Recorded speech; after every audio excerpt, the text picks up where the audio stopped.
They are mysterious stories that have captured the imaginations of UFO believers and sparked covert government investigations. It was a gigantic object, 300 meters in diameter. It made very strange aerial maneuvers. But these are not celebrated American paranormal incidents. These UFO episodes took place in a country for years shrouded in secrecy. Behind the scenes, the Russian government, the Russian military take this phenomena very seriously. They've been lying directly to their own people.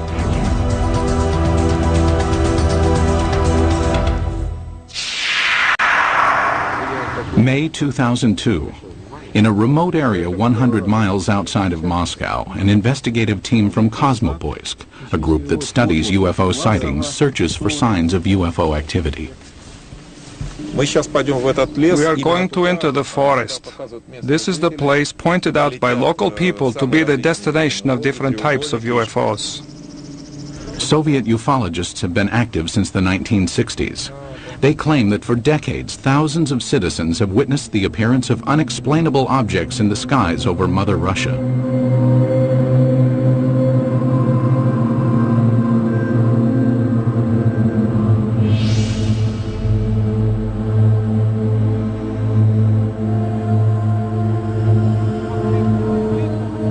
Today, ufologists in Russia work in the open and report their findings freely. This was not always the case. Before the policy of glasnost was introduced in 1985, independent investigations of UFOs in the former Soviet Union were conducted in a climate of secrecy and fear.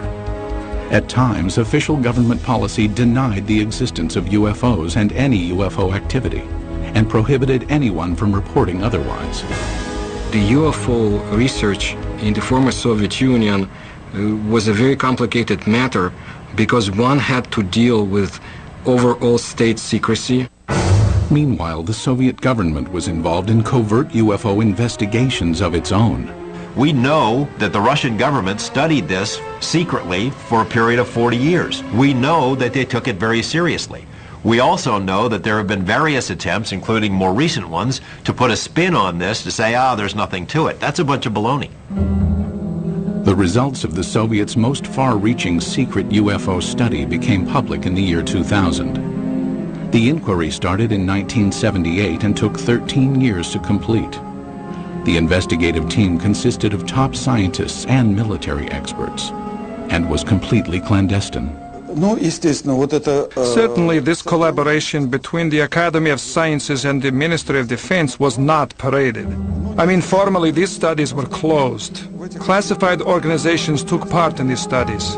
This research should have a secret character. Colonel Boris Sokolov was the coordinator of the investigation. Shortly after the fall of the Soviet Union, he met with American investigative journalist George Knapp. Sokolov told us that just as in America, 90 to 95% of these cases could be explained away, but the remaining 5 to 10% could not be easily explained. The 13-year Soviet UFO study scrutinized some of the most puzzling sightings in Russian history. In 1968, a cameraman documenting a test of a Soviet jet fighter noticed a huge triangular object in the sky. He focused his camera on the object and caught it on film.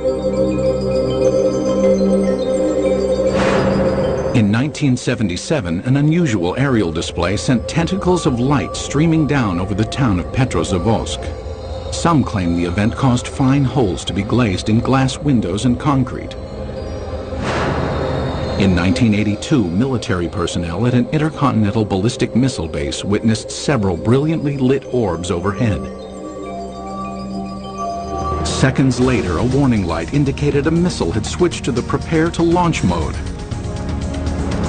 Had an alleged UFO come close to starting a nuclear attack?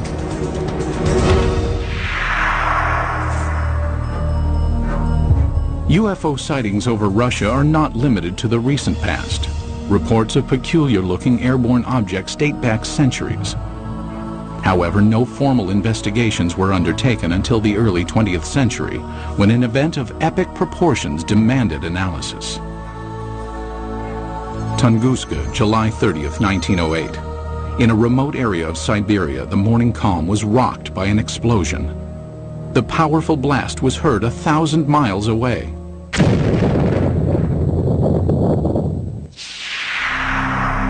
There was an enormous firewall blast, something on the order of 15 megatons of equivalent energy, which is roughly 1,000 times that of the Hiroshima blast at the end of the Second World War. This was an extraordinary event. Because of the remoteness of the Tunguska region, it was almost 20 years before any government researchers visited the site. The first expedition to reach Tunguska was headed by Russian mineralogist Leonid Kulik. When the initial expedition got to the Tunguska area in 1927, the natives were reluctant to show the scientists into the region because they thought the god Agdi had devastated the area because of the wickedness that was going on, and he had destroyed the trees, killed the animals. Kulik eventually convinced locals to direct him to the blast location. Believing a meteorite had caused the massive explosion, Kulik assumed he would find a crater at the point of the meteorite's impact. To his surprise, there was none. He looked for meteorite samples on the ground because often when an object hits the Earth, it throws up debris, and the debris is recoverable around the edges of the crater. But of course he didn't find that either. What Kulik discovered has stirred UFO debate for decades. At the blast's epicenter was a frozen swamp with an untouched clump of fully grown trees in the middle. Circled around the grove, 10 million dead trees lay in a symmetrical ring, seemingly mowed down by a cosmic scythe. So here we have an enormous blast site with no crater, no fragments or meteorites around the rim of the crater, and this radial pattern of burnt trees knocked down for some 20 miles in all directions. In the years that followed, others traveled to Tunguska to study the unusual occurrence. There might have been fruits obtained by labors of another expedition sent by the head of the Soviet secret police in the late 1940s. But all we know is that such expedition existed. We do not know what has happened to the items and the information it collected. Further baffling ufologists were reports of radiation damage in the Tunguska blast region. There were also some reports of mutations taking place in plant life, and even some humans apparently suffered some gene damage. In 1947, Russian Army Colonel Alexander Kazantsev developed a remarkable theory based on information about the devastating consequences of America's atomic bomb attacks on Japan. He was listening to the report about the nuclear bombardment. The announcer gave a very long and very detailed description of how and in which direction trees, houses had fallen, and so on, how everything was hit. He realized that what had happened in Hiroshima, exactly the same happened at Tunguska, only nearly half a century ago. Kazantsev hypothesized that the nuclear-like devastation seen at Tunguska must have been caused by the crash of a nuclear-powered alien spacecraft. But the scientific community rebuffs the UFO theory. Scientists claim the Tunguska explosion was caused by a rare but explainable natural event. They believe an asteroid dropped to just 3 miles above the Earth's surface and then exploded. As the object came in, it was being decelerated and squeezed by atmospheric forces. It blew up with the force of a hydrogen bomb. The shock wave smashed down the forest, knocking trees away from the blast and resulting in a pattern away from ground zero. But how would an asteroid explosion explain the reports of radiation damage in the Tunguska area? Scientists say it can be attributed to the sheer magnitude of the explosion. As we mentioned before, the blast itself was 1,000 times greater than the Hiroshima blast at the end of World War II. The blast would have generated a series of very high-speed charged particles and would have been the cause of some of the mutations in the gene structures of plants and animals. But to this day, scientific explanations do not satisfy many ufologists. Я несколько раз был на I have месте been several times to the place where the Tunguska body fell.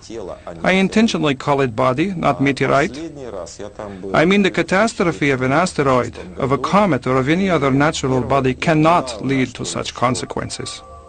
A number of expeditions found things that they couldn't explain.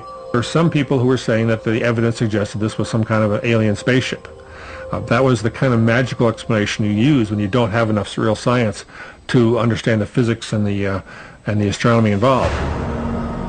Throughout the rest of the 20th century, magical explanations of unidentified flying objects over Russian skies would continue.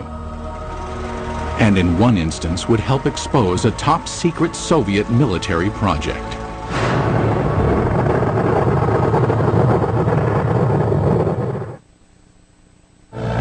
It was 1948.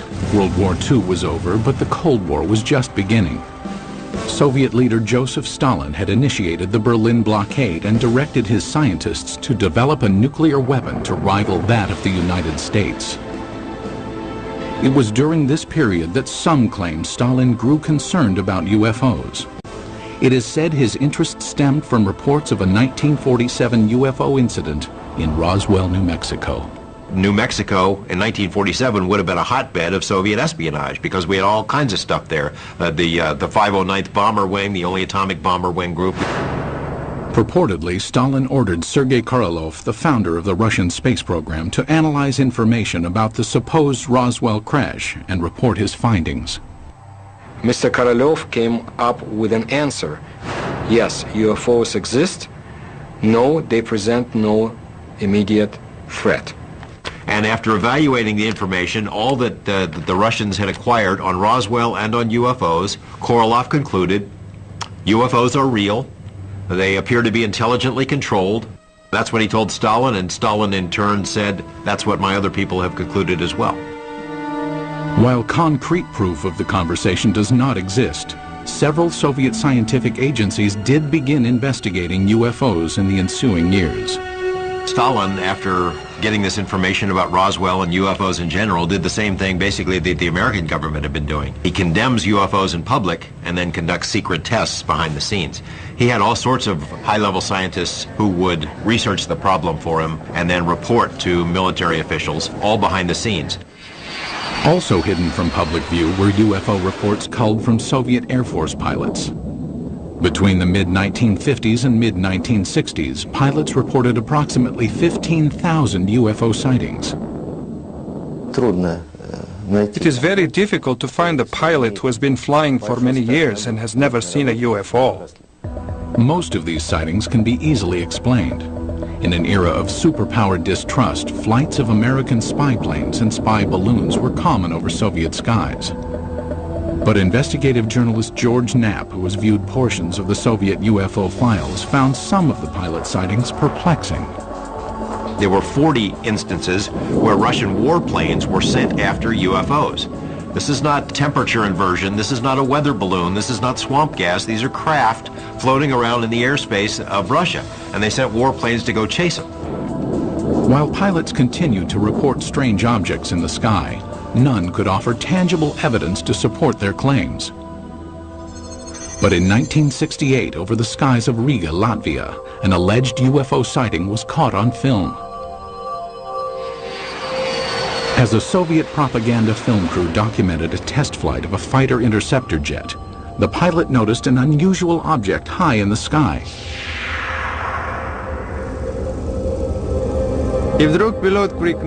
And suddenly the pilot shouted, "Look, film it!" We looked and saw a triangle at a tremendous height. Fighter planes scrambled to investigate, but the object quickly disappeared behind a cloud and was never seen again. It was later estimated that the craft was hovering approximately 7 miles above the ground. The film was sent to the Kremlin, where it remained locked from public view for years. They really took it seriously. I say seriously because the film was taken away. It was declared completely secret. Outsiders have only recently seen the confiscated film. While some maintain the film is conclusive evidence of a UFO, Skeptics argue the vehicle was most likely a French-made high-altitude research balloon. As secrecy enveloped all government discussions of UFO issues, an underground army of Soviet ufologists began to form in the USSR. They kept their studies concealed. Russians who study UFOs in this period report that they had a very serious feeling of threat from the Soviet government, that they were doing something which the Soviet government disapproved of. The leader of civilian UFO research was Felix Ziegel, the man considered the father of Soviet ufology. Felix Ziegel was a Soviet scientist. He was a doctor of mathematics and astronomy at the Moscow Aviation Institute. He made it his job to find out why are the strange objects or in the skies of his country. Ziegel challenged the Soviet system by conducting paranormal lectures, organizing independent UFO investigations, and urging Soviet citizens to report any and all sightings. His efforts were not without risk. We cannot say, of course, that people would be put in jail for it, but still Ziegel suffered. He was harassed both in his place of work, at the Institute of Aviation, and he was harassed by the state government authorities. Ziegel and his investigators spread information about UFO sightings through an underground press network. Samizdat, private publications used to disseminate information, were strictly forbidden by the Kremlin. In his time, brochures were printed in a samizdat way. They were collections of observations and letters, typed in 5 to 10 copies. All materials were typed with the use of carbon paper.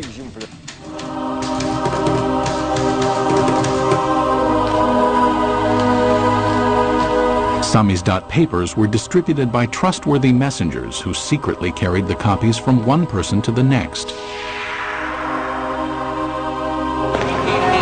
UFO information circulated in this covert manner until 1967, when suddenly it seemed as if ufologists were given a reprieve from government censure. Today it appears this respite was a smokescreen, part of an intricate government deception. The complex ruse began in 1967 when citizens reported multiple sightings of crescent-shaped UFOs over the skies of the Ukraine and the lower Volga Valley.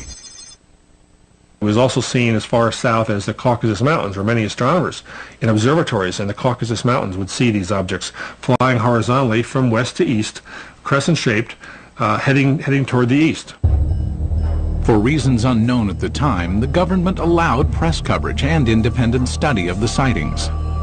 Felix Ziegel was granted permission to form a government-sanctioned investigative committee made up of over 200 scientific and military experts. In October 1967, they convened at the Central House of Aviation and Cosmonautics in Moscow. Their goal? Determine the cause of the mass sightings. On television and in newspapers, Ziegel's committee appealed to Soviet citizens to report information on UFOs.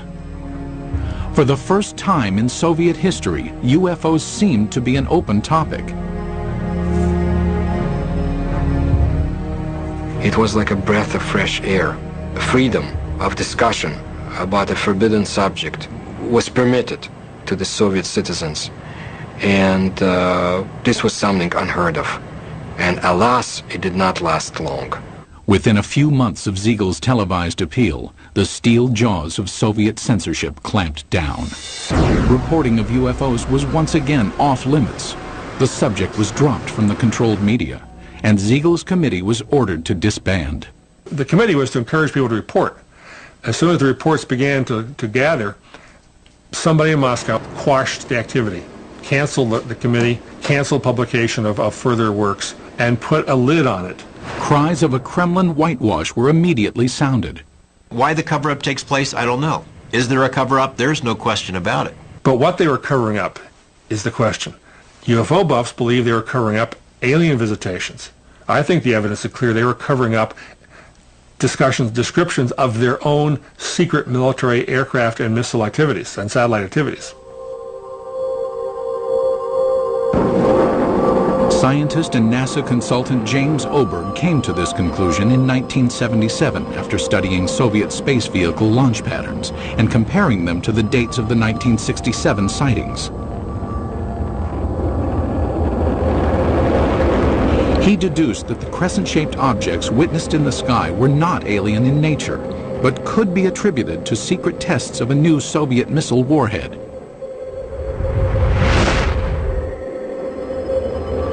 People in the area saw the rockets, especially at night, saw the streamers, the contrails in the sky, even heard the rockets. They were told by the government that there was nothing there, that it was not anything ours. It became a UFO phenomena.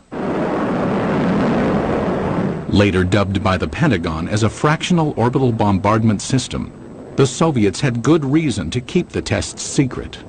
It was designed to sneak under our radar as a first strike weapon. It was one of these scary things that you only build it if you mean to make a sneak attack. It was also illegal to have such a weapon because in 1967, the U.S. and Russia and other countries signed a treaty forbidding the placing of nuclear weapons into orbit. But why, after crushing public dissemination of UFO information for years, did the government briefly loosen its restrictions in 1967? It appears now to have been a deliberate ploy to fool its citizens and the international community about the true nature of the sightings. The Soviet government did not want the public to understand what was going on. They didn't want the Americans to know, for example, what was going on. It was a useful camouflage. It diverted people's attention. Because it was a UFO, Western journalists would laugh rather than investigate it. The cover-up by the Soviet government is in letting people think they're flying saucers. The strategy backfired when the extensive UFO data collected by Felix Ziegel's committee was published in magazines.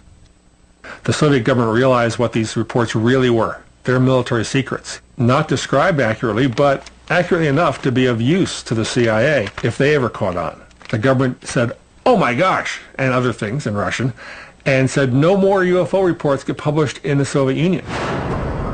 For 10 years, public discussion of UFOs was effectively brought to a halt. But that would change in 1977 with the appearance of a strange-looking object over Soviet skies, witnessed by thousands of astonished citizens.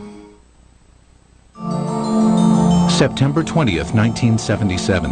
As dawn approached in the small Russian port city of Petrozavodsk, a spectacular aerial display lit up the skies. The incident would become one of the most studied UFO sightings in Soviet history. The phenomenon of Petrozavodsk is one of the greatest abnormal phenomena on the territory of our country. At approximately 4 o'clock in the morning, civilians and military personnel reported seeing huge star-like apparitions shooting in the sky. As it flew up in the sky, appeared to come over the city and then head off toward the horizon. People who were out in the streets of the town saw this blazing jellyfish streaming tentacles down from the saucer-shaped bright core. The impressive display lasted approximately 10 minutes. Witnesses claimed that a host of strange occurrences on the ground accompanied the sighting. They reported all sorts of phenomena. They smelled ozone, computers were crashing, drivers lost control of their vehicles and went into ditches. Perhaps the phenomenon most difficult to explain was the appearance of finely glazed holes in glass windows and rocks around the city. There is no explanation for this fact, but the connection is direct by the time parameters. There had been no holes before the event, and then they appeared. Witnessed by thousands, the aerial display above Petrozavodsk was impossible to refute. While the sighting remained a mystery to Soviet citizens, NASA consultant James Oberg quickly discovered its origins. Because of my connection with the space program and my knowledge of satellites and rockets, I was able to find out within a matter of hours. There was a rocket launching that morning from a secret space center north of Moscow at precisely the time people were seeing this UFO. The jellyfish-like display was triggered by the launch of the Cosmos 955 spy satellite. As the rocket engine contrails were backlit by the rising morning sun, it produced the tentacle effect observed by witnesses. So this what they call basically the smoking gun of Soviet ufology. They call it a Medusa or jellyfish UFO because it was streamers of light coming down from the streamers in the rocket engines of the rocket, as it turned out. As with previous mass sightings, the government had ample reason to keep the truth hidden from Soviet citizens. The satellite was launched from a secret military space center called Plesetsk, one of several undisclosed missile bases scattered throughout the Soviet Union. Most ufologists accept the satellite launch as the cause of the aerial display. But many argue it does not fully clarify the mystery. How shall we explain the appearance of some beams that burnt the glass? When the pieces of the glass were analyzed at the Institute of Metrology in Moscow, they concluded that these holes resulted from badly glazed window glass. That is, a purely technical defect took place. I do not believe that the launch of a secret military satellite would explain the holes that were made in the glass. My personal opinion, no, this was not man-made technology that's responsible for such effects. There were some reports of holes being drilled into glass window panes and in paving stones. I saw those reports. I can't explain it. And all these sorts of additional phenomena, these additional reports, are typical of what happens when people see a very sudden, shocking sight in the sky and look around them for corroborative evidence. Most of the time, it's irrelevant, independent, and sometimes even imaginary. While the mysterious holes might never be fully explained, the Petrozavodsk incident had much deeper consequences inside the walls of the Kremlin. The upshot of this incident was the decision of the Soviet government to create a secret program to study UFOs. In the weeks following the Petrozavodsk sighting, the Soviet Academy of Sciences received inquiries from several European nations concerned about the nature of the event. In response, the Academy of Sciences requested permission from the Kremlin to initiate a top-secret investigation of anomalous occurrences. Although aware the majority of these events were not paranormal in nature, the scientists admitted in their request that they could not provide a scientific basis for all UFO sightings. The Academy of Sciences can neither ignore or explain the paranormal phenomena similar to that observed in September 1977 in Petrozavodsk. The program was organized to show that we did not know the answers to these questions and would be studying it on the scientific level. That was the way the official scientific program for studying abnormal phenomena and extraterrestrial flying objects started its work in the Soviet Union. In 1978, the investigation that later became known as Institute 22 was formally started. The study lasted 13 years and was completely concealed from public view. But why did the Soviet government spend time and money to investigate a phenomenon it already knew the origins of? There's really no surprise that the Soviet military, even if they understood the nature of most of these reports, would still investigate them. The Soviets traditionally spied on themselves as severely as they spied on the West. If they already knew that these are missile tests, why do they have to have a nationwide study behind the scenes? I mean, it's not like the results of the study were ever going to be published anywhere. It was a secret. So it makes no sense. While the rationale for the beginnings of the study is still debated, there is no doubt the scope of the investigation was far-reaching. The Institute 22 inquiry was conducted jointly between the Soviet Academy of Sciences and the Ministry of Defense. It was very useful for the Academy of Sciences to collaborate and to carry out studies together with the Ministry of Defense, because naturally it was much easier for the Ministry of Defense to get the information we had no access to. The armed forces were ordered to study what, if any, influence possible UFOs might have on the proper functioning of technical military equipment. In addition, hundreds of thousands of sailors, soldiers, and pilots were recruited to watch for and report on UFOs. No one was told why the reports were being taken. The Ministry of Defense has an enormous observance potential. First, military units are located all over the country. Second, unlike civil organizations, an order from the Minister of Defense is sufficient for making a potential viewer of each military man, and this was done. Every single unit in the vast Soviet military empire had to comply with this study. That is, any UFO, any anomalous object, any ball of light, any strange thing in the sky whatsoever had to be fully investigated. Scientists were directed to investigate the physical nature of alleged paranormal phenomena. The data collected by the military and scientists was analyzed in a lab located in a nondescript building in a suburb of Moscow. The personnel of the laboratory were not numerous, not more than 10 people, and this number was never exceeded. But the specialists from almost all the scientific areas worked there, from a physician to specialists in radioelectronics, meteorology, and astrogeophysics. Practically all the specialists were represented there. It was done in order to study all possible aspects of UFOs.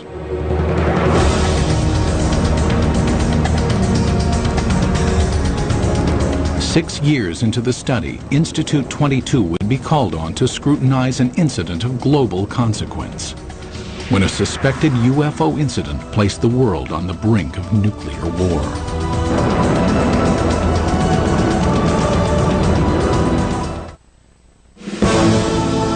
The early 1980s were a time of tense relations between the Soviet Union and the West. The era of détente had ended, and the Russian landscape was studded with intercontinental ballistic missile silos. Each contained nuclear weapons aimed westward. It was at one of these silos that a reported UFO incident caused a nuclear scare. Today, this ICBM silo in the Ukraine is deserted, dismantled in compliance with a nuclear arms reduction treaty between the U.S. and USSR. But at this silo in 1982, something went terribly wrong.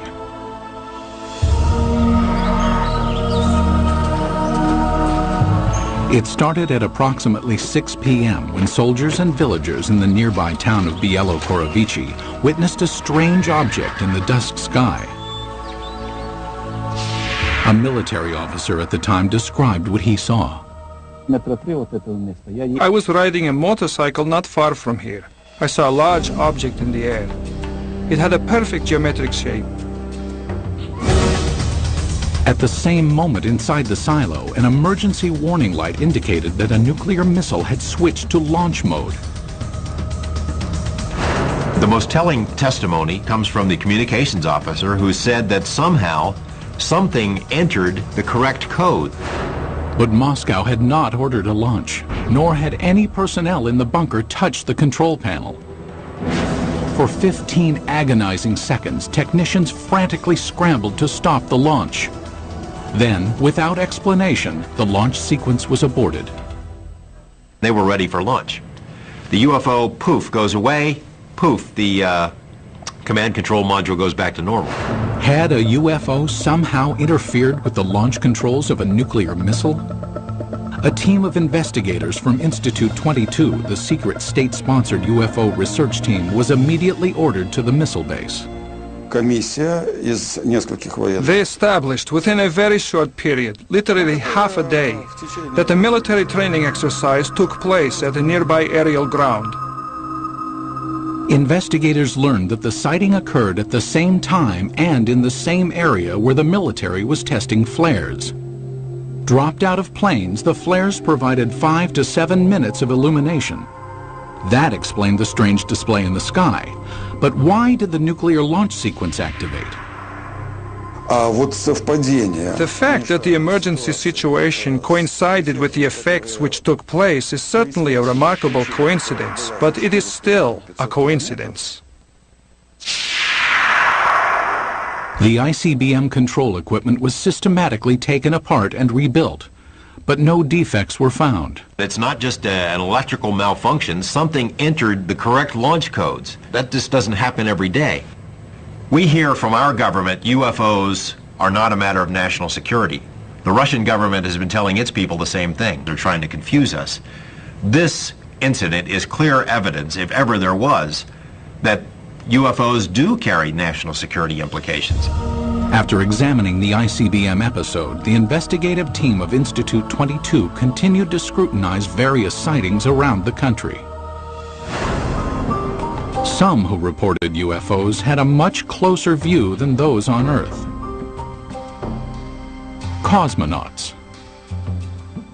The first man in space, Yuri Gagarin, is quoted in the Thread 3 documents as saying, "I can tell you that UFOs are real, and if you allow me, I'll tell you a lot more."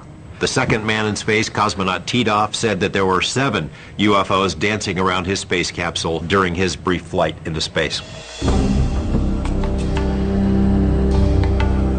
However, even to this day, most cosmonauts are reluctant to speak about any unusual phenomenon they witnessed in space. There's a ridicule factor, there's the laughter curtain, there are career consequences from reporting a UFO and taking it seriously. But in this rare interview obtained by the History Channel, 2 cosmonauts spoke of unusual objects they encountered in space. Many cosmonauts have seen phenomena which are far beyond the experiences of Earthmen. For 10 years, I never spoke of such things. Former Commander Vladimir Kovalyonik of the Salyut 6 space station revealed that on May 5, 1981, he observed an unrecognizable illuminated entity outside the porthole of his craft. The object had an elliptical shape and flew with us. It only flew straight, but then a kind of explosion happened. It produced a golden light, very beautiful to watch. A second explosion followed, and 2 spheres appeared. As we entered the darkness of Earth's shadow, I could no longer see them.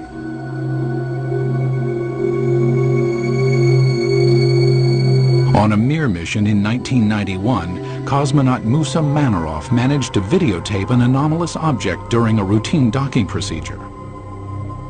I was looking out the biggest window. It was directly in front of me. I am familiar with the construction of all spaceships, but this was different. There is ongoing debate about sightings of unidentified objects by cosmonauts and American astronauts alike. Skeptics insist there is enough debris left in orbit to constitute a plethora of unusual sightings.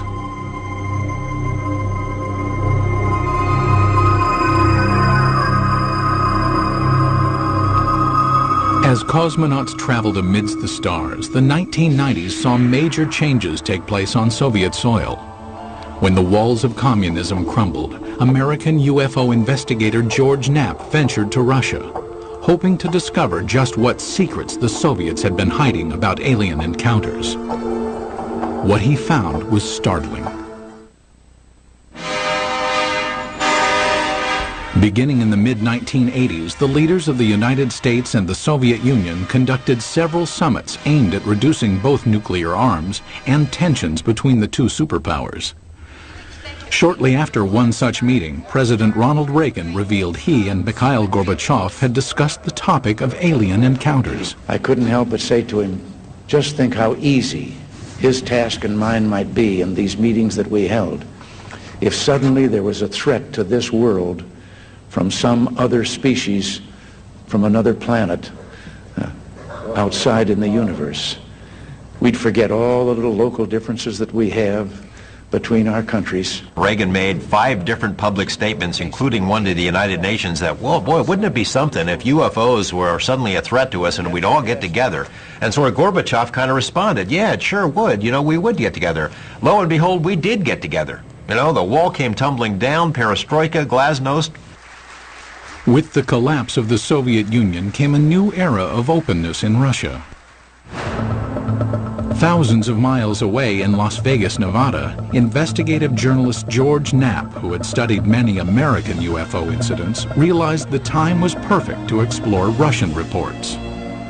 3 years ago, we had succeeded in obtaining several hundred pages of secret Russian UFO documents and photos. Other Western journalists followed. Today, it's a new ballgame. The lid has been dropped on government UFO files, although there is still plenty of information to be found. It occurred to me, now may be the time to go ahead and try to find out what the Russians know about UFOs. It was a tumultuous, crazy time, but a wonderful time to be there as a journalist. In 1993, Knapp traveled to Russia and was introduced to Boris Sokolov, the coordinator of Institute 22. Like many government-funded scientific projects from the era, Institute 22's funding had been cut and the project disbanded. Sokolov provided Knapp with some of the recently declassified UFO files, containing information on the cases that were more difficult to explain. he had culled from the thousands of reports some of the most interesting ones and had kept them in these binders, and we were able to get them and bring them back. Why would the Russian military study all of this stuff? Colonel Sokolov said it was a very practical reason. They knew that UFOs could do things that their planes couldn't. Figured by studying it, they may be able to get an advantage over us in terms of stealth technology. Upon returning to the United States, Knapp made some of the files public. As a result, Colonel Sokolov was ridiculed by some back in his homeland. Officially, Russia was a democracy, but the communists still had a lot of influence. There were communist newspapers that attacked him broadly as being a sellout to Mother Russia. But the public scorn Sokolov endured was certainly less severe than the consequences he might have been subject to in the old Soviet Union. My friend put it this way. He said, if this had happened 5 years ago, we would be in prison. If it had happened 10 years ago, we'd all be shot for giving up these secrets. But in 2000, the relaxed political climate allowed Sokolov and scientist Yuli Platov to publish a report summarizing the findings of Institute 22. Entitled The History of UFO State Research in the USSR, the report concluded that of the 3,000 UFO sightings investigated, 90 to 95% of the incidents could be attributed to man-made phenomenon, mostly missile launches and research balloons. The remaining 5 to 10% could not be easily explained. He was not willing to conclude that any of these things were extraterrestrials or interdimensionals or aliens from the future or anything of that sort. Дело в том, что до этого The thing is that before, the enthusiastic ufologists had affirmed in literature that all we saw was due to contacts with the extraterrestrial civilizations. No, no, no. It turned out that only a very small percentage of events remained unexplained. But in a land that for so long concealed information and suppressed dialogue, many ufologists wondered if the report revealed the entire truth. There is a vast treasure trove of KGB documents on this topic somewhere that no one has ever seen. And I know the KGB did release some documents in the early 90s, but it is presumed by a lot of folks that the best stuff is still hidden in a vault somewhere. What happened to the files? Who keeps them? Until we ourselves go through the files, we cannot say whether what Mr. Platov and Mr. Sokolov say is true. It will probably never be known exactly how many Soviet UFO files remain classified, or what they contain. Most in the scientific community doubt any smoking guns exist in the unseen files.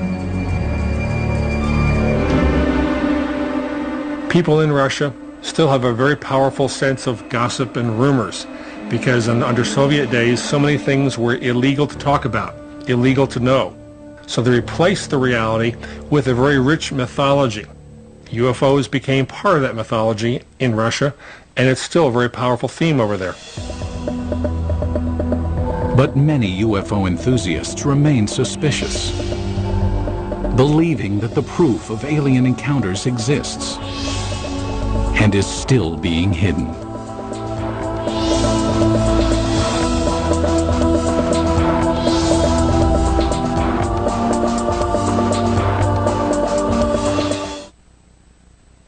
Looks like your everyday move for this team of mega movers. That is, until a massive hurricane threatens to foil the whole plan.